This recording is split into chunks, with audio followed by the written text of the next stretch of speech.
Cartoon కబుర్లు కార్యక్రమానికి స్వాగతం. తెలుగులో మనం గుర్తుపెట్టుకోవాల్సిన మరో కార్టూనిస్టు మైదం చంద్రశేఖర్. కలం పేరు చంద్ర. ఆయన అక్షరాలు కానీ గీతలు కానీ చాలా చక్కగా ఉంటాయి. ఆయన కార్టూనిస్టు, ఆర్టిస్టు, అలాగే ఫిల్మ్ డైరెక్టర్ కూడా, ఆర్ట్ డైరెక్టర్. అనేక చిత్రాలకి ఆయన ఆర్ట్ డైరెక్టర్గా కూడా పనిచేశారు. తెలుగు కార్టూన్ రంగంలో కానీ తెలుగు రచనా రంగంలో కానీ కూడా ఆయన తనదైన ముద్రను వేశారు. ముఖ్యంగా ఆయన రాతలు, ఆయన ఫాంట్స్ ఒక చరిత్ర సృష్టించాయి. ఇప్పటికీ కూడా చాలామంది ఆ అక్షరాలని వాడుకుంటూ ఉంటారు. కార్టూన్ కబుర్లు కార్యక్రమంలో ఈరోజు మనతో పాటు ప్రముఖ కార్టూనిస్ట్ కామేశ్వర గారు మనతో పాటు ఉన్నారు. ఆయనతో కార్టూన్ కబుర్లు చెప్పుకున్నాం. కామేశ్వర గారు నమస్కారం. నమస్కారం శ్రీనివాస్ గారు. చాలా సంతోషం ఈరోజు మా స్టూడియోకి రావడం. దాదాపు 45 సంవత్సరాలుగా పైగా మీరు కార్టూన్ చేస్తున్నారు. ఎవరండి? మీ మొదటి కార్టూన్ ఎప్పుడు ప్రింట్ అయింది? అది మొట్టమొదటి కార్టూను 48 సంవత్సరాల కిందట 5th March 1977లో పబ్లిష్ అయిందండి. ఓకే. అది సినీ హెరాల్డ్ అనే ఒక సినీ వారపత్రికలో ప్రచురితమైంది. అది ప్రచురితమైన 2 నెలల తర్వాత నాకు తెలిసిందండి నాది పడిందని. కారణం ఏంటంటే 2 నెలల తర్వాత వాళ్ళు ఒక 5 రూపాయలు మనీ ఆర్డర్ పంపించారు. ఆ మనీ ఆర్డర్ పంపించడంతో ఓహో మన కార్టూన్ మ్యాగజైన్లో పడింది అని చెప్పి చాలా సంతోషించింది. అది దొరికిన తర్వాత ఆ పాత మ్యాగజైన్ కోసం చాలా కష్టపడ్డాను. మొత్తానికి అది ఎక్కడో ఒక చోట సంపాదించి ఆ కార్టూన్, మొదటి కార్టూన్ అచ్చులో చూసుకోవడం జరిగిందండి. సో అలా నా మొదటి కార్టూన్ 2 నెలల తర్వాత పడింది. 2 నెలల తర్వాత చూసుకోవడం జరిగిందండి. కానీ మొదటి కార్టూన్ ప్రింట్ అవడం అనేది ఒక అద్భుతమైన ఫీలింగ్. ఎగ్జాక్ట్లీ అండి. నిజంగాను. అవును. మీకు కార్టూన్ గీయాలి ఇన్స్పిరేషన్ ఎలా కలిగింది? అది అప్పట్లో సినీ వారపత్రికలు, తర్వాత వారపత్రికల్లో కథలు, కార్టూన్లు చదవడం అంటే అట్ ది ఏజ్ ఆఫ్ 9వ క్లాస్ నుంచి మొదలైందండి. 8, 9 క్లాసులో కూడా మనం వారపత్రికలు చదవడం, సీరియల్స్ చదవడం, కార్టూన్లు చూడడం. అప్పట్లో ఈ కార్టూన్ ఫీచర్స్ ఉండేవి ఆంధ్రప్రభ వాటిలో, అవి చూడడం. అవి చూసిన తర్వాత అంతో కొంత బొమ్మల్లో ప్రవేశం ఉందన్నది చందమామలో ఉండే కథల్ని, బొమ్మల్ని రీడ్రా చేయడం. ఆ రీడ్రా చేయడంతో మనకేదో కొంత వచ్చు అని, తర్వాత ఆ రీడ్రా చేయడం అయిపోయిన తర్వాత కొంచెం 18, 19 సంవత్సరాలు రాగానే ఈ డైలీ న్యూస్ పేపర్స్లో కాలమ్స్ వచ్చాయి. కాలం కార్టూన్లు ఉండేవి, పాకెట్ కార్టూన్లు. ఆ పాకెట్ కార్టూన్లు చూసి సరే ఇది మనం ఎందుకు ప్రయత్నం చేయకూడదు అని చెప్పేసి ప్రయత్నం చేయడం జరిగిందండి. ఒక ప్రముఖ వారపత్రికలో కార్టూన్లు ఎలా వేస్తారో చూసుకుని అదే సైజు కార్టూన్లు వేసి కొంచెం ప్రయత్నం చేసాం. మొదటి ప్రయత్నం అది మొదటగా ప్రచురితం అవ్వాలంటే ఎటువంటి సైజు ఉండాలి, ఎలా వేయాలి అన్న విషయాలు ఎప్పుడు మనకు తెలిసేవి కావు. తర్వాత కొంతమంది మిత్రుల సహకారంతో వాటికి కార్టూన్ అంటే ఎలా ఉంటుంది, ఎలా వేయాలి, వాటికి ఏముండే విధి విధానాలు ఇవన్నీ తెలుసుకుని ఇండియన్ ఇంక్ బాటిల్, నిబ్బులు ఇవన్నీ కొనుక్కుని అలా మొదటి కార్టూన్ వేయడం ప్రారంభించి 2 సంవత్సరాలకి మొదటి కార్టూన్ పడిందండి. దాని తర్వాత నుంచి ఇంకా అన్ని వార మాస పత్రికలు అన్నింటిలో కార్టూన్ ప్రచురించడం జరిగిందండి. మరి కార్టూన్ ఇలా గీయాలి అని చెప్పి గురోపదేశం చేసిన వాళ్ళు ఎవరు మీకు? అంటే మొదట కార్టూన్ వేయడం మనం ఇలా పత్రికలు చూడడమేనండి. తర్వాత మనకి పరిచయమైన కార్టూనిస్టులు శంకర్ కుమార్ శంకు అనే గారు, తర్వాత ఉత్తరాల ద్వారా మనకి జయదేవ్ గారు అండ్ మల్లిక్ గారు, వీళ్ళు నాకు కొంచెం సహాయ సహకారాలు అందించారు. వాళ్ళు ఉత్తరాలు రాసి నీ లైనింగ్ బాగుంది, నువ్వు బొమ్మలు వేయచ్చు అని చెప్పి నాకు భుజం తట్టి ప్రోత్సహించారండి. ఓకే.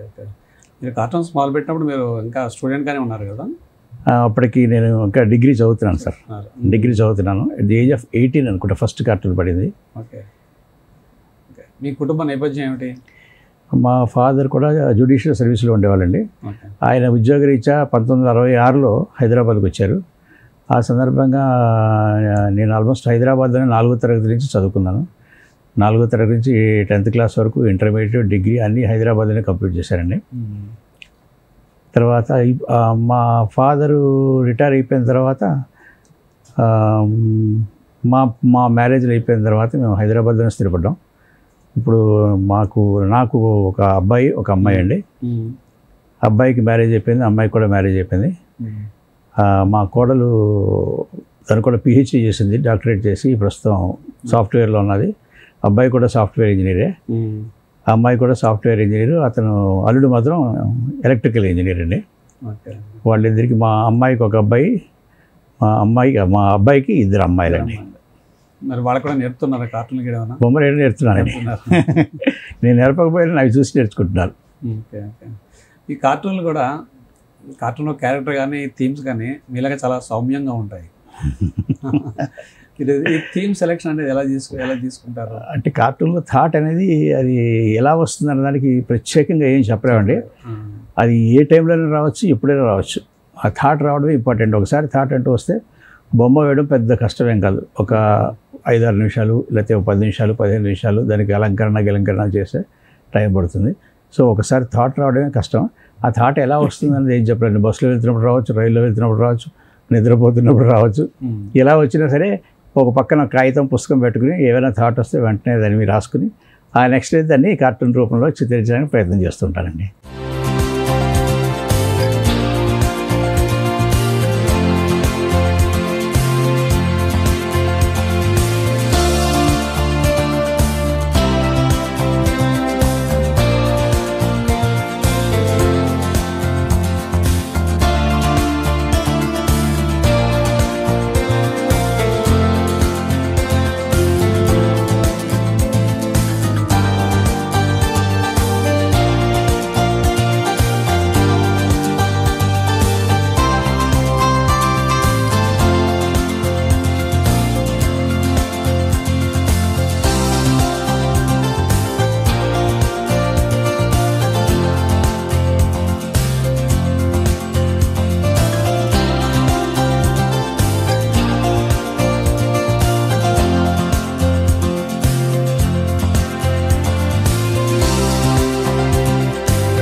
ఈ థాట్ జనరేట్ అవడానికి రీజన్ కారణం ఎక్కడ పుడుతుంది? అంటే వేరే కార్టూన్లు చూసినప్పుడు కానీ, లేకపోతే ఇతర కార్టూనిస్టుల బుక్లు చూసినప్పుడు కానీ, లేకపోతే పత్రికలో వార్తలు చూసినప్పుడు కానీ, ఇలా రకరకాలుగా ఇన్సిడెంట్స్, ఆ ఇన్సిడెంట్స్ని చూసుకోగానే వెంటనే దాని నుంచి వచ్చిన థాట్ని మనం కార్టూన్ కింద కన్వర్ట్ చేస్తుంటాం.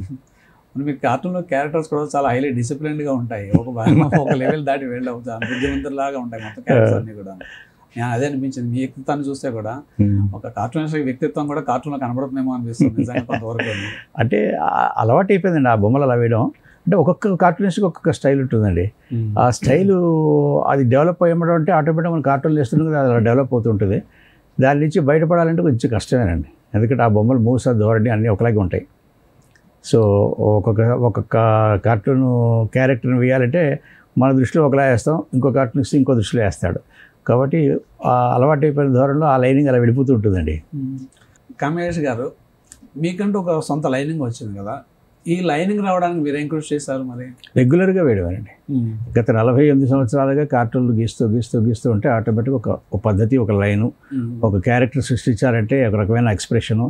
ఇవి కాక కొత్త ఎక్స్ప్రెషన్ సృష్టించడానికి మళ్ళీ వేరే వాళ్ళ కార్టూన్లు చూడడం, ఆ వేరే వాళ్ళ కార్టూన్లు వాళ్ళు ఎలా ఎక్స్ప్రెస్ చేస్తున్నారు, ఎలా పండిస్తున్నారు హాస్యాన్ని, ఇవన్నీ గమనిస్తూ మనం నేర్చుకోవడమేనండి. అలా నేర్చుకుంటే మనకు ఒక లైన్ ఏర్పడుతుంది. ఓకే. మీకు ఇన్స్పిరేషన్ ఇచ్చిన కార్టూనిస్ట్ ఎవరు? మీకు నచ్చిన కార్టూనిస్ట్ ఎవరు? నాకు నచ్చిన కార్టూనిస్ట్ మొదట్లో మేము జయదేవ్ గారినే గురువుగా భావించేవాళ్ళం సార్. ఇక్కడ హైదరాబాద్లో మాత్రం శంకర్ కుమార్ గారి దగ్గర కొంచెం సాన్నిహిత్యం ఉండేది. ఆయన చెప్పిన మేరకు అవి నేర్చుకునేవాళ్ళం. తర్వాత చంద్ర గారితో అప్పుడప్పుడు పరిచయం ఉండేది. తర్వాత మల్లిక్ గారికి ఉత్తరాలు రాసి ఆయన ద్వారా కూడా కొంత ఇన్ఫర్మేషన్ సంపాదించాం. ఇలా వీళ్ళందరూ సహాయ సహకారాలు ఇచ్చారు సార్ మనం ఈ స్టేజ్కి రావడానికి. సంకలనాలు కూడా విడుదల చేశారు కదా? ఎగ్జాక్ట్లీ కరెక్ట్ అండి. నేను 2018లో 2 వాల్యూమ్స్ కామేష్ కార్టూన్లు అని బుక్ రిలీజ్ చేశానండి. రెండిట్లో ఒక్కొక్క దానిలో 200 కార్టూన్లతో 2 వాల్యూమ్లు వేసాం. అది నా మొదటి 2 వాల్యూమ్లు అండి. తర్వాత ఇంకా వేయలేదు, ఇక ముందు వేయాలని చూడాలండి. మరొక పుస్తకం కూడా తీసుకొచ్చారు, 6 కార్టూనిస్ట్. అవునండి, రామకృష్ణ గారు వాళ్ళతో కూడా కలిసి నేను ఒక వాల్యూమ్ వేసాం. అందులో ఒక 20-25 కార్టూన్లు నావి కూడా ఉన్నాయండి ఆ బుక్లో కూడా. ఎలా ఉంది రెస్పాన్స్? ఎలా ఉంది వాటికి? అయిపోయింది, ఆల్మోస్ట్ అన్నీ సోల్డ్ అవుట్ అయిపోయాయి, పుస్తకాలన్నీ సోల్డ్ అవుట్ అయిపోయాయి. పుస్తకాల గురించి కదా నేను అడిగింది. ప్రేక్షకుల స్పందన ఎలా ఉంది? ప్రేక్షకుల స్పందన చాలా బాగుండేదండి. ఎందుకంటే అందులో ఎప్పుడు ఒక్కొక్క కార్టూనిస్ట్ బుక్ చూడడమే కానీ పాఠకులు 6 కార్టూనిస్టుల పుస్తకం చూడడం కొత్తగా ఉండింది ఆ రోజు అప్పట్లో. అంటే ఒక 5-6 ఏళ్ల కిందట కాబట్టి దానికి మంచి విశేష స్పందన దొరికిందండి. మరి మీ కార్టూన్స్ చూసిన ఆడియన్స్ మీ స్పందన ఎలా ఉండేది? ఆడియన్స్ అంటే మనకు ముందు మనం అనుకున్నట్టుగానే, అందరూ అనుకున్నట్టుగానే నేను కూడా కార్టూన్లు ఇంట్లో వాళ్ళకి చూపిస్తాను. వేసిన తర్వాత వాళ్ళు ఇచ్చే రిపోర్ట్ బట్టే నేను దాన్ని పబ్లిష్ చేయడానికి పంపిస్తూ ఉంటాను అనమాట. పబ్లిష్ చేయడానికి కానీ లేకపోతే ఏదైనా మ్యాగజైన్ పంపించడం కానీ వాటికి అలా పంపిస్తున్నాను. కాబట్టి వాళ్ళు వాళ్ళు ఇచ్చే రిపోర్ట్ బట్టి ఆ కార్టూన్ ముందుకెళ్తుందండి. ఇంట్లోనే సగం సెన్సార్ అయిపోతాయి. ఎగ్జాక్ట్లీ అండి, ఖచ్చితంగా. బాగోలేకపోతే పక్కకి తీసి పెట్టాడు అనమాట. మీరు యాక్చువల్గా ఇది కార్టూనింగ్ అనేది హాబీ మాత్రమే? అంతేనండి.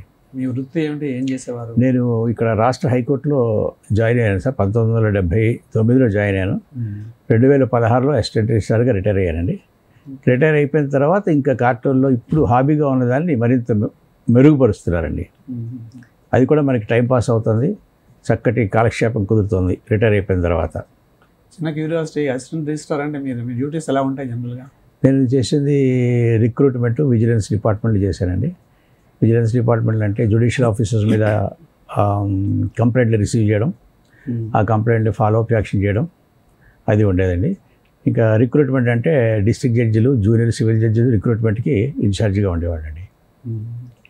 జ్యుడిషియరీ విభాగంలో కూడా ఒక విజిలెన్స్ వింగ్ ఉంటుందండి. వాళ్ళ మీద కూడా ఎంక్వైరీ జరుగుతుంది. జ్యుడిషియల్ ఆఫీసర్ల మీద కూడా ఎంక్వైరీ జరుగుతాయి. ఎప్పుడు మీరు ఎప్పుడు రిటైర్ అయ్యారు మీరు? నేను 2016 జూన్లో రిటైర్ అయ్యానండి, జూన్ 30.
ఇంకో విషయం ఏంటంటే మీరు రచయిత కూడా, కొన్ని కథలు కూడా రాశారు. అవునండి. నేను హాస్యస్ఫూరకమైన కథలు దగ్గర ఒక 50 వరకు రాశానండి. అది వివిధ వార మాసపత్రికలో పడ్డాయి. దాని తర్వాత ప్రముఖ వారపత్రికలు కూడా, ప్రస్తుతం ఉన్న వారపత్రికలు కూడా చాలా కథలు పడ్డాయి. అయితే కంప్లీట్ కథలన్నీ కూడా హాస్యస్ఫూరకమేనండి. ఏ కథ రాసినా, ఏ కథ చదివినా కూడా మీకు ఖచ్చితంగా నవ్వు వచ్చే అవకాశం ఉంటుందండి. ఓకే. మీకు ఈ మధ్యకాలంలో మీకు నచ్చి రీడర్స్ మెచ్చిన కథ ఏమిటి? నేను ఈ మధ్య ఒక అంతర్జాల పత్రికలో ఆపరేషన్ ఫినిష్ అనే ఒక కథ రాశానండి. ఆ కథ రాసిన తర్వాత యూజువల్గా అందరికీ పంపించినట్టే ప్రతిసారి ఆ కార్టూన్, ఆ కథ తాలూకు పేజీలు నా మిత్రులందరికీ పంపించాను. అందులో ఒక వారం రోజుల తర్వాత ఒక మిత్రుడు స్పందించి, మీ కథ చాలా బాగుందండి, కానీ మీరు డాగ్స్ మీద రాశారు, ఆ డాగ్స్ మీద రాశారు కానీ నేను డాగ్ లవర్నండి అని చెప్పి, అయినా కథ బాగుందండి, ఎండింగ్ చాలా బాగుందని చెప్పి కితాబ్ ఇచ్చారండి. అది మంచి ప్రశంస నాకు.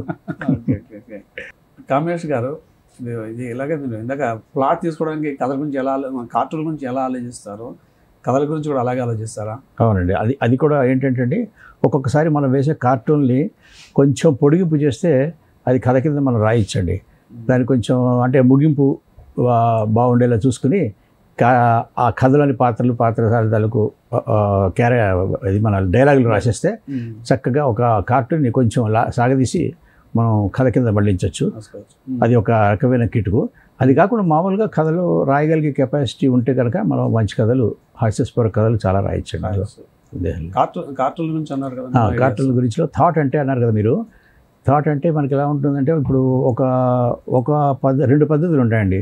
ఒకటి, మనకు వచ్చిన థాట్ని మనం కార్టూన్ కింద కన్వర్ట్ చేయడం. రెండోది, ప్రత్యేకమైన పాత్రలు ఉంటాయి. ఇప్పుడు డాక్టర్లు, యాక్టర్లు, భిక్షగాళ్ళు, లేకపోతే రోడ్డును పోయే వెండర్స్ ఉంటారు. వీళ్ళందరినీ ఏదో ఒక క్యారెక్టర్ని తీసుకుని వీళ్ళ మీదే ప్రత్యేకంగా మనం ఆలోచిస్తే వాటి మీద కూడా కార్టూన్ ఆలోచనలు వస్తాయి. ఆ ఆలోచనలు మనం ఖచ్చితంగా మన కార్టూన్ రూపంలో వేయించండి. ఓకే. మరి మా ప్రేక్షకుల కోసం ఒక కార్టూన్ గీసి చూపిస్తారు? తప్పకుండా.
రమేష్ గారు వాస్తు మీద మీరు గీసిన కార్టూన్ బాగుందండి, వెరీ ఫన్నీ, లైనింగ్ కూడా బాగుంటుంది ఇది. నెక్స్ట్ ఇంకోటి ఏంటంటే ఇప్పుడు మీరు రిటైర్ అయ్యి ఎన్ని సంవత్సరాలు అయింది? ఆల్మోస్ట్ 9.5 సంవత్సరాలు లేదు. 9 సంవత్సరాలు. మరి మీ రిటైర్మెంట్ జీతం ఎలా గడుపుతున్నారు, ఏం చేస్తున్నారు? అది ఇందాక చెప్పినట్టుగా ఈ హాబీ ఉండడం వల్ల మనకి రిటైర్మెంట్ లైఫ్ సాఫీగా జరిగిపోతుందండి. వేరే వ్యాపకాలు ఏం లేకుండా పుస్తకపట్నం ఒకటి ఉంది. అది కాక ఈ హాబీ ఉండడం వల్ల మనం కనీసం రోజుకు ఒక కార్టూన్ అటు ఇటు నుంచి కింద నుంచి ఏదోలా చేసి ఒక కార్టూన్ గీయడం, ఆ కార్టూన్ని మన సామాజిక మాధ్యమాల్లో పెట్టడం, దాని ద్వారా మనం ప్రస్తుతం కాలక్షేపం అయితే జరిగిపోతుందండి.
అలాగే నాకు దగ్గర మిత్రులు ఒక 4-5 ఉన్నారండి, కార్టూనిస్ట్ మిత్రులు. సరసి గారు, లేపాక్షి గారు, వాడ్రేవ్ గారు, బాచి గారు, వీళ్ళు 4-5తో కలిసి అప్పుడప్పుడు మేము చిన్న చిన్న మీటింగులు పెట్టుకుని ఎవరెవరు ఏమేమి కార్టూన్లు వేశారు, ఏం కార్టూన్లు వేస్తున్నారు, వాటి గురించి, కార్టూనిస్టుల గురించి, కార్టూన్ కబుర్ల గురించి అప్పుడప్పుడు కబుర్లు చెప్పుకుంటూ ఉన్నాను. ఇది కూడా మాకు చాలా కాలక్షేపం అవుతుంది దీనివల్ల కూడా. రమేష్ గారు, ఇప్పుడు మొత్తం ప్రింట్ మీడియా లేదు, ఎక్కువ పుస్తకాలు అవి లేవు. అవునండి. మొత్తం అంతా ఎక్కువ మంది కార్టూన్స్ కూడా డిపెండ్ అయింది సోషల్ మీడియాలోనే. అవునండి. సోషల్ మీడియాలో కూడా మీరు ఎలా పార్టిసిపేట్ చేస్తున్నారా? తప్పకుండా అందరిలాగే నేను కూడా ఏంటంటే కార్టూన్లు వేసిన తర్వాత ప్రస్తుతం ప్రింటింగ్ వాటికి అయ్యే అవకాశాలు లేవు కాబట్టి వాటిని ఖచ్చితంగా నేను సామాజిక మాధ్యమాల్లో పెడుతున్నాను. సామాజిక మాధ్యమాల్లో పెడితే వెంటనే రెస్పాన్స్ వస్తున్నాడు కార్టూన్కి. వాళ్ళ తాలూకు అభిప్రాయం చెప్తారు, బాగుందా బాగోలేదా అని చెప్తారు, కామెంట్ చేస్తారు, లేకపోతే మార్పులు ఏమైనా ఉంటే మార్పులు చేయమని చెప్తారు. ఇలాగే నాకు తెలిసిన సాహితీ మిత్రులు ఒకరు ఉన్నారండి, తులసి బాలకృష్ణ గారని. ఆయన నేను కార్టూన్ పెట్టగానే ఈ కార్టూన్ బాగుందండి కామేష్ గారు, దీనిలో ఇలా మార్పు చేస్తే బాగుంటుందేమో, ఇలా ఉంటే బాగుంటుందేమో ఆయన ఎప్పుడు సజెషన్స్ చేస్తూ ఉంటారు. అవన్నీ కూడా మేము తీసుకుని మంచి కార్టూన్ వేయడానికి దోహదం చేస్తామండి. Okay, very nice sir. మీకు కార్టూనిస్ట్గా కానీ రచయితగా కానీ మీకు వచ్చిన అవార్డులు, రివార్డులు, గుర్తింపు కానీ ఏమున్నాయి? కార్టూనిస్ట్గా చాలా పత్రికలు, చాలా వాళ్ళ దగ్గర నుంచి నాకు అవార్డులు వచ్చాయండి. మన ప్రత్యేకంగా హాస్యానందం వాళ్ళు ప్రతి సంవత్సరం కండక్ట్ చేసే హాస్యానందం అవార్డ్స్లో కూడా 3-4 సార్లు వచ్చాయి. అది కాక ప్రతి సంవత్సరం విశిష్ట బహుమతి అయితే వస్తూ వచ్చిందండి గత 10 సంవత్సరాల నుంచి. అలాగాక ఆ పత్రిక పెట్టే కార్టూన్ల పోటీలో కూడా అప్పుడప్పుడు వచ్చాయి. అది కాక 2017లో మన వెంకట్ అనే ఒక కార్టూనిస్టు చాలా చిన్న వయసులోనే చనిపోయాడు. వాళ్ళ నాన్నగారు ఆ వెంకట్ పేరు మీద ఒక అవార్డు పెడుతూ ఆ అవార్డుకి నన్ను ఎంపిక చేశారు 2017లో. సో 2017లో వెంకట్ అవార్డు అందుకున్నానండి నేను. దాని తర్వాత ఈ మధ్య 2 సంవత్సరాల కిందట మన జీవీఆర్ ఫౌండేషన్ వారు ఒక కార్టూన్ల పోటీ పెట్టారు. ఆ కార్టూన్ పోటీలో కూడా నాకు బహుమతి వచ్చిందండి. ఆ బహుమతి వచ్చిన తర్వాత వాళ్ళు అవార్డు, తర్వాత మొమెంటో అవి ఇవ్వడం జరిగిందండి. ఇవి కాక పత్రికల్లో ఇంతకుముందు ఒక 30-40 సంవత్సరాల నుంచి ఏదో ఒక ప్రైజ్ వచ్చి అన్ని పత్రికలని నేను పలకరించడం జరిగిందండి. దాదాపు 50 సంవత్సరాలు కార్టూన్లు గీస్తున్నారు. 45 సంవత్సరాలు. 45 సంవత్సరాలు. మరి బాపు గారి తరం నుంచి తీసుకుంటే ఇప్పటిదాకా కార్టూన్లో ఎలాంటి మార్పు కనబడుతుంది? కార్టూన్లో నవ్వించే పాయింట్ మాత్రం అందరూ ఒకలాగే చేస్తున్నారండి. అయితే వేసే కార్టూనిస్ట్ బట్టి అది హాస్యం పండుతూ ఉంటుందండి. మనం ఎంత దానిలో ఎటువంటి హాస్యాన్ని ఇముడుస్తాం కార్టూన్లో అనేది ఇంపార్టెంట్ అండి. కొంతమంది కొద్దిగా బొమ్మ చూస్తే కానీ అర్థం కాని కార్టూన్లు వేస్తారు. కొన్ని ఏమో బొమ్మ చూసి చక్కగా క్యాప్షన్స్ అయిన తర్వాత నవ్వుకునే కార్టూన్లు ఉంటాయి. ఇలా రకరకాల కార్టూన్లు ఉంటాయి. ఎవరి స్టైల్ వాళ్ళదేనండి, ఇండివిజువల్ స్టైల్ అది. బాపు గారు వేసిన, శంకు గారు వేసిన, చంద్ర గారు వేసిన, రామకృష్ణ గారు వేసిన, ఎవరి ధోరణి వాళ్ళదేనండి.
వీళ్ళందరిలో మీకు నచ్చిన కార్టూనిస్ట్ ఎవరు? నచ్చిన కార్టూనిస్ట్ అని చెప్పండి, వాళ్ళు వేసిన కార్టూన్లు బాగుంటే ఎవరు బాగు, చిన్న కార్టూనిస్ట్ వేసిందైనా కార్టూన్ బాగుంటే అది వాళ్ళు మనకి నచ్చిన కార్టూనిస్ట్ అవుతారండి. ఎందుకంటే అందులో ఉండే పాయింట్ మనకు నచ్చితే చాలండి, అందులో ఉండే పాయింట్ నచ్చితే మనకు చాలు. ఈ కార్టూన్ విషయంలో ఇంకో విషయం ఏంటంటేనండి, ఒక కార్టూన్ వేసి ఒక పత్రిక పంపించిన తర్వాత ఆ పత్రికలో ప్రచురణ జరిగిన తర్వాత ఒక వారం రోజులకి మన ప్రముఖ కార్టూనిస్ట్ జయదేవ్ గారు నాకు ఫోన్ చేసి, ఏమండి కామేష్ గారు, ఈ కార్టూన్ మీరు చూసి వేసారా ఎక్కడైనా, లేకపోతే ఎలా వేశారు అని చెప్పేసి నన్ను వాకప్ చేయడం జరిగిందండి. అయితే ఎందుకు సార్ అలా అడుగుతున్నారంటే, లేదండి ఈ కార్టూన్లో యాంగిల్ నాకు చాలా బాగా నచ్చింది, మీరు అందుకే చూసి వేస్తారా చూడకుండా వేశారని నాకు డౌట్ వచ్చింది, అందుకోసం క్లారిఫికేషన్. అంటే లేదండి నేను చూడకుండానే నేను నా స్టైల్లోనే నేను వేసింది, అది వేసాను, మీకు నచ్చినందుకు చాలా సంతోషం అని చెప్పేసి ఆయనకి కాంప్లిమెంట్ చేయడం జరిగిందండి. చాలా సంతోషం కమేష్ గారు, థ్యాంక్ యూ. మీరు మీ అమూల్యమైన సమయాన్ని కేటాయించి ఆ స్టూడియోకి వచ్చారు.